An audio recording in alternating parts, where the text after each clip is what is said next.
ہوں حضرت رابعہ بصریہ کا نام سنا ہوگا نا, بڑی اللہ والی تھیں. حسن بصری, یہ بھی بہت بڑے اللہ والے بزرگ تھے. ایسے کچھ بزرگ بیٹھے ہوئے تھے, یہ سارے اللہ والے بزرگ تھے, ان میں سے کسی کے دل میں دنیا کی محبت نہیں تھی. بزرگ کی تو ڈیفینیشن ہی یہی ہے کہ دنیا کی محبت نہ ہو.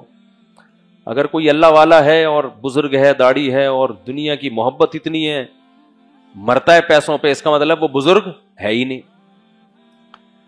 تو یہ سارے بزرگ بیٹھے ہوئے تھے, تو ایک شخص نے آ کے دنیا کی برائی بیان کرنا شروع کر دی کہ دنیا مسافر خانہ ہے, یہاں سے ہم نے جانا ہے, یہ دل لگانے کی جگہ نہیں ہے. تو غالباً حسن بصری تھے یا کوئی بزرگ, نے چپ کر کے خاموش کرا دیا, چپ کر کے بیٹھ جایا. یا سارے اللہ والے لوگ بیٹھے ہوئے, سب کو پتا ہے کہ دنیا کیا ہے, مسافر خانہ ہے. تو بڑا فنڈر آیا بیٹھ کے ہمیں سمجھا رہا ہے کہ دنیا کیا ہے, مسافر خانہ. دنیا داروں کی مجلس ہوتی تو بات کرتا ہوا اچھا لگتا, یا جنرلی عوام میں بیان چل رہا ہوتا. سارے اللہ والے لوگ ہیں, سب کو پتا ہے دنیا کی کیا حیثیت ہے. تو آ کے کیا کر رہا ہے, بات کیا غلط کر رہا تھا؟ بولو. بات تو صحیح ہے لیکن بے موقع ہے, بولنے کا شوق ہے. ٹیلی ویژن پہ کچھ اسکالرز ہیں جن کو بولنے کا شوق ہے. یہ مذہبی لوگوں کو بھی ہوتا ہے, یہ ذہن میں رکھیں, یہ صرف دنیا داروں کو نہیں ہوتا, یہ مذہبی لوگوں کو. یہ دنیا کی محبت بڑی خطرناک چیز ہے, یہ داڑھی کے ساتھ بھی ہو سکتی ہے. دنیا کی محبت میں صرف پیسے کا شوق نہیں ہے, بولنے کا شوق بھی ہے. پیسے کا ذکر اس لیے کیا جاتا ہے کہ وہ کامن ہے. زیادہ بولنے کا شوق یہ حب جاہ کی علامت ہے کہ ہر محفل میں میری ٹانگ کیا رہے, اونچی رہے, بولتا رہے گا. جو سوال پوچھو ہر سوال کا ان کمبختوں کے پاس جواب ہے. کوئی ایک سوال ایسا نہیں ہے جس کے جواب میں آپ بولو بھائی مجھے اس بارے میں نالج نہیں ہے. سب کچھ پتا ہے. بعض لوگوں کے پاس ٹائم بہت ہے, جب ان سے سوال پوچھو نا تو جواب میں پورا ایسا لگتا ہے کہ ایم اے اسلامیات کی تیاری کر کے آئے ہیں.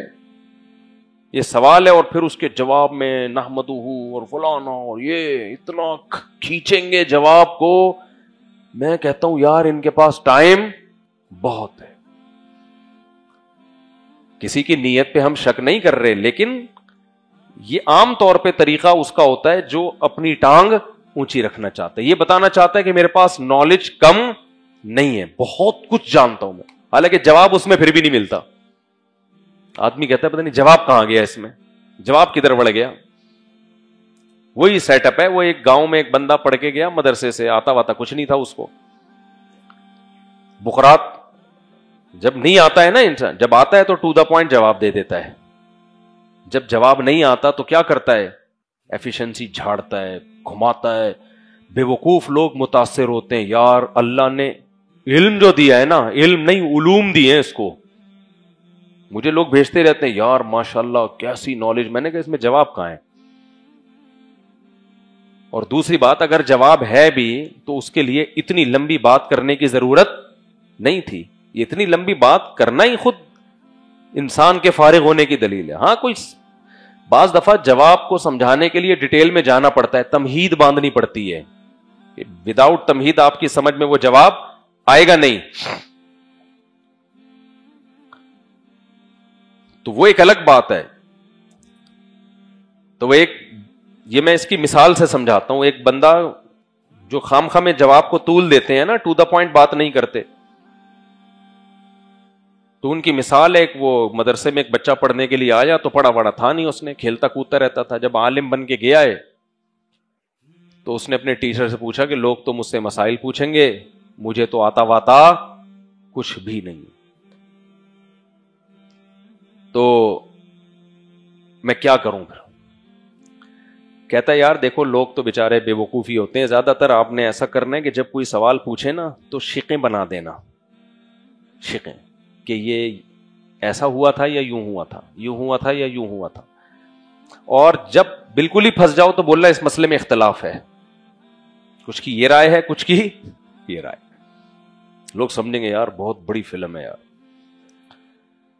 تو لوگ, ایک بندہ اس سے مسئلہ پوچھنے کے لیے آیا کہ جی کنویں میں چوہا گر گیا ہے, کنویں میں چوہا گر گیا ہے, تو پانی کتنے ڈول پانی نکالیں کہ کنویں کا پانی پاک ہو جائے. آج کل کے جو افلاطون قسم کے اسکالرز ہیں نا، وہ اسی بحث میں، ان کو جو کوئی جواب آتا نہیں ہے تو وہ بحث میں الجھا دیتے ہیں.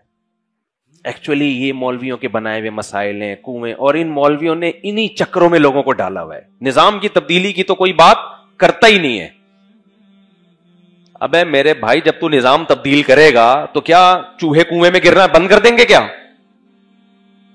جب نظام جب تبدیل ہوگا تو بھی تو یہ واقعات ہوں گے، کبھی چھپکلی ٹینک میں گر کے مرے گی، کبھی کنویں میں گر کے مرے گی. تو وضو کرنے والے مسئلہ تو پوچھیں گے نا کہ نظام تو تبدیل ہو گیا ہے، خلافت عثمانیہ دوبارہ بحال ہو گئی ہے، تو ارطغرل دوبارہ واپس زندہ ہو کے آ گیا ہے، تو اب یہ بتائیں کہ اس پانی سے وضو جائز ہے یا نہیں ہے؟ مسلک تو چینج نہیں ہوگا نا. ابھی تو نظام کیا وہ مسئلہ پوچھ رہا ہے، اس کا جواب دو.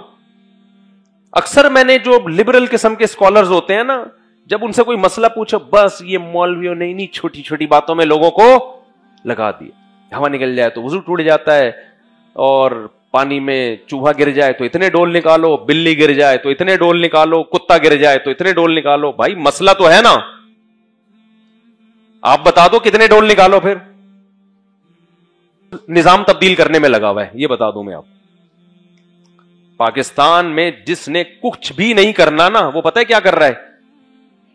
سسٹم کو تبدیل کرنے کی کوشش کر رہا ہے. سمجھ لو کہ یہ کچھ بھی نہیں کرنا چاہتا. سسٹم تبدیل کرنے کے بہت سارے شعبے ہیں، تبدیل کی کوشش کرنی چاہیے. کیسے کریں گے آپ؟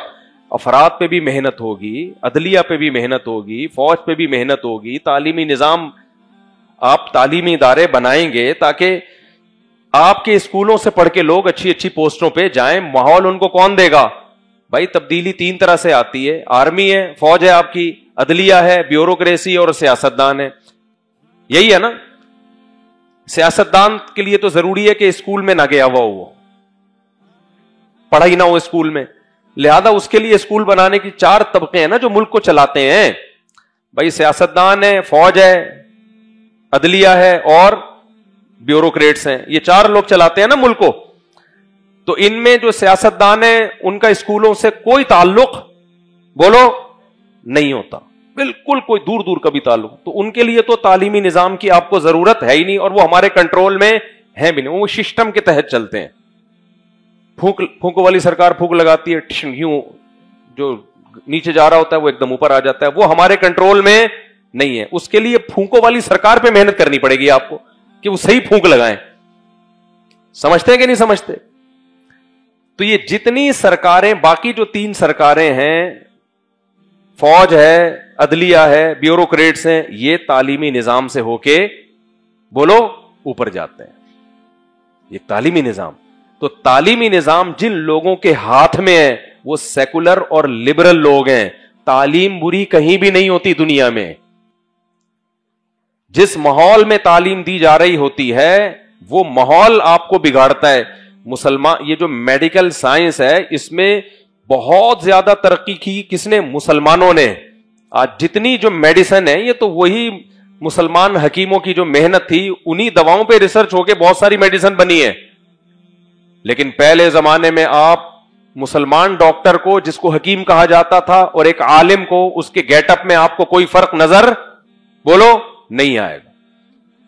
لیکن وہی میڈیکل سائنس جب گوروں کے ہاتھ میں گئی ہے، پھر مسلمان جب وہاں سے پڑھ کے آیا تو پی بھی رہا ہے، اور سگریٹ کے دھوئیں ناک سے بھی اور منہ سے بھی نکال رہا ہے. بھائی وہی میڈیکل سائنس جب مسلمان پڑھاتے تھے تہجد گزار پیدا ہوتے تھے. سمجھتے ہیں نا؟ وہی میڈیکل سائنس جب گورا پڑھا رہا ہے تو ایتھیسٹ پیدا ہو رہے ہیں، شرابی پیدا ہو رہے ہیں. میں نے اپنی زندگی میں پہلا شرابی جو دیکھا وہ ڈاکٹر صاحب تھے. مجھے نہیں پتا تھا شراب وراب کیا ہوتی ہے. پہلا جو میں نے شرابی اپنے محلے میں دیکھے نا، وہ کیا تھے؟ محلے کے سب سے اچھے ڈاکٹر تھے. وہ سب علاج کراتے تھے ان سے. حالانکہ نہ ان کا بھائی شرابی، نہ ان کا ابا شرابی، نہ ان کی اماں شرابی، ایک اچھے خاندان سے تھے، لیکن شراب پیتے تھے. اور ہمیں پتہ کیسے چلا شراب پیتے ہیں؟ ایک دن بہت سپیڈ کے ساتھ گاڑی میں آ رہے تھے. بھائی لگ رہا تھا کہ راستے میں جو آئے گا اڑا دیں گے. اب کنارے پر ایک طرف تو آپ دیکھیں کہ اتنی سپیڈ سے کہ ان کو پرواہ ہی نہیں، کوئی بندہ بیچ میں آ، شکر ہے کوئی بچہ نہیں آیا روڈ پہ، ورنہ اڑا دیتے اس. دوسری طرف قوم کی خدمت کا جذبہ آپ دیکھو. ایک گٹر کے ڈھکن کے اوپر نا پتھر رکھا ہوا اتنا بڑا، وہ سائڈ پہ ہے، وہ کسی کو کچھ نہیں کہہ رہا.